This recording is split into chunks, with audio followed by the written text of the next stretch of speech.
परशुराम सीधे राम के पास गए और उपहास भरे स्वर में कहा, राम, मैंने सुना है कि शिव धनुष तो तुम्हारे लिए बहुत आसान था।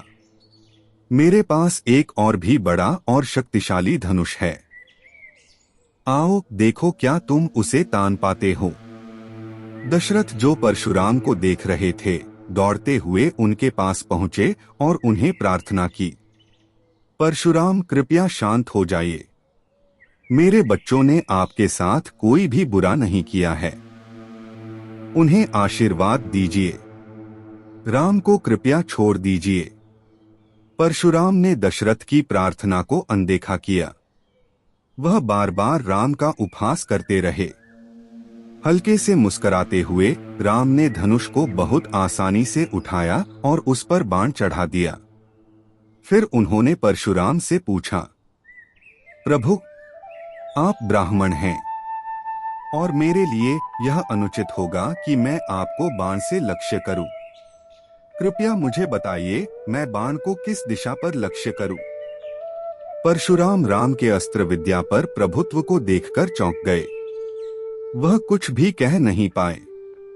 उन्होंने राम की ओर देखा और समझ गए कि राम कोई सामान्य व्यक्ति नहीं है। उन्होंने अपना सिर झुका लिया और कहा, राम, मैं तुम्हारे मुकाबले नहीं हूं, इसलिए यह महान धनुष अब तुम्हारा है। फिर वह हिमालय की ओर अपनी तपस्या जारी रखने के लिए प्रस्थान कर गए।